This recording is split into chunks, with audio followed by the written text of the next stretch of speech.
2025년 부동산 투자 전략에 대한 질문을 많이 받고 있다. 현재 분위기를 정리하자면 서울 등 중요 지역의 부동산의 경우 상승하지만 왠지 모를 불안이 보이고 불안 때문에 의사결정을 하지 않으면 기회를 놓치지 않을지 의문이 많은 듯하다.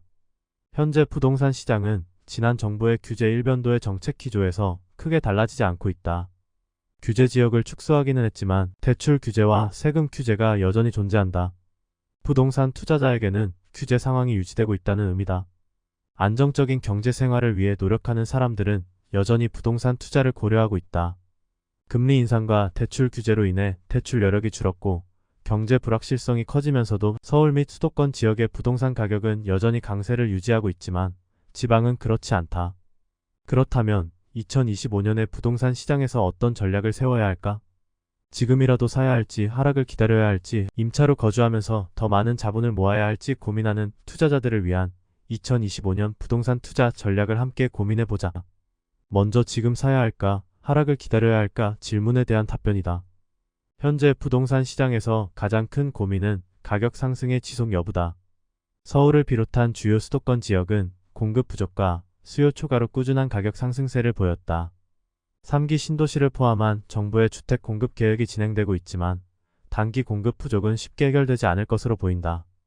특히 서울과 핵심 지역에 대한 수요는 여전히 견고하며 초저금리 시대가 끝났음에도 불구하고 부동산 자산은 여전히 강력한 투자 수단으로 자리 잡고 있다. 현재 서울과 수도권 핵심 지역의 부동산은 여전히 상승 가능성이 크다고 본다. 자금 여력이 충분하다면 시세 상승을 기대하고 지금 투자하는 것이 좋은 전략이 될 수 있다.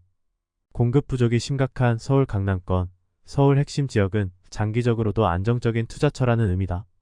미래 가치가 있는 부동산이라면 지금도 매수해야 한다. 반면 부동산 시장의 불확실성을 고려하면 하락 가능성도 무시할 수 없다.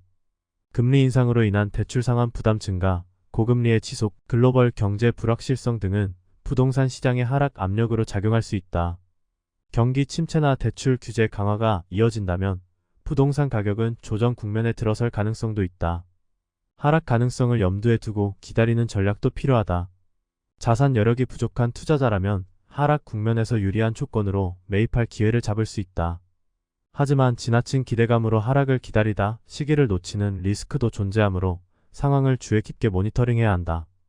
계속적인 하락을 기다리기보다는 오를 만한 부동산이 하락할 타이밍을 놓치지 말고 매수할 대기를 하고 있으라는 의미다.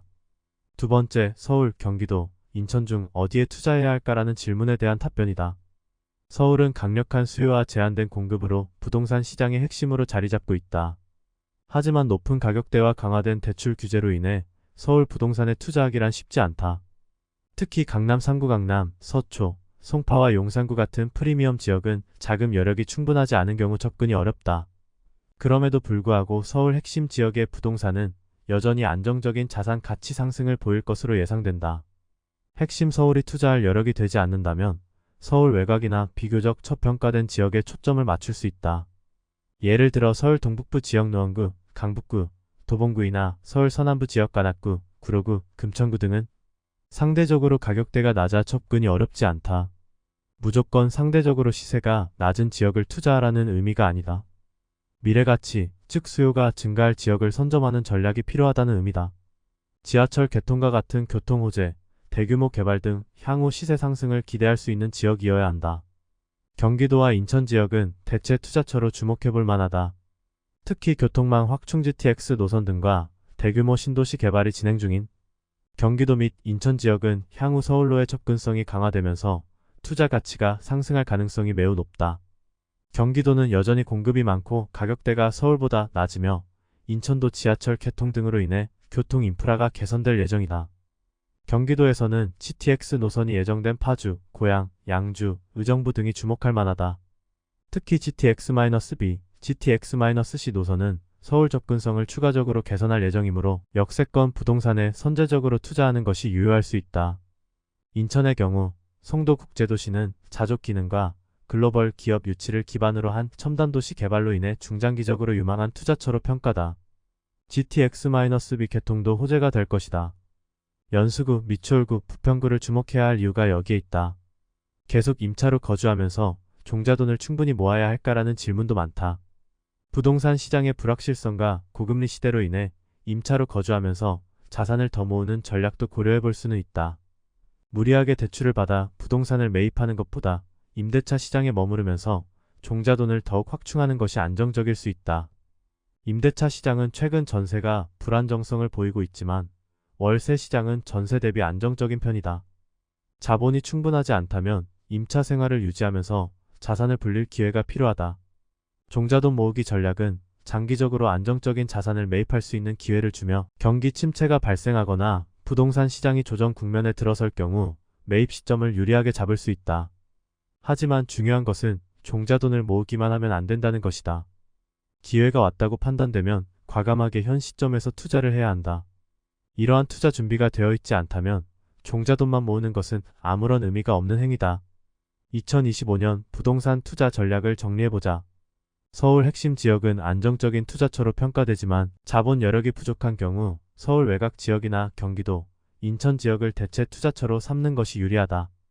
특히 교통망 확충과 신도시 개발이 예정된 경기도 및 인천의 부동산은 중장기적인 상승세가 예상된 대출 규제와 금리 인상으로 인해 무리한 투자보다는 안정적인 자본 확충과 함께 임대차 시장을 활용하는 것이 안전한 전략이 될 수도 있다. 하지만 부동산 시장의 조정 국면을 무작정 기다리는 것은 의미 없다. 자산을 모으는 과정이라 해도 투자 기회가 보인다면 바로 매입하는 신속함이 필요하다. GTX 노선, 신도시 개발, 지하철 연장 등의 교통 호재를 중심으로 미래 가치를 선점하는 것이 2025년 부동산 시장에서의 핵심 전략이 될 것이다. 특히 서울로의 접근성이 강화되는 지역에 집중 투자하는 것이 유리하다. 다주택 투자가 어렵다면 임대 수익형 부동산에도 관심을 가져야 한다. 특히 경기도와 인천의 소형 평형대 아파트, 도심 내 오피스텔은 직주 근접성이 높은 지역에서 안정적인 임대 수익을 기대할 수 있다. 2025년 부동산 시장은 여전히 많은 불확실성을 안고 있지만 서울 및 수도권의 핵심 지역은 수요와 공급의 불균형으로 인해 안정적인 상승세를 유지할 가능성이 크다. 아울러 지방의 주요 지역들도 수급이 해소된 지역들은 관심을 가질 필요가 있다. 그만큼 부동산 시장을 면밀히 분석하고 지역별 투자 전략을 수립하여 장기적인 시세 상승과 안정적인 자산 증식을 목표로 공부하는 것이 성공적인 투자의 열쇠다. 특히 비즈한국의 부동산 인사이트 칼럼을 단 한 주도 놓치지 말고 정독하길 추천한다.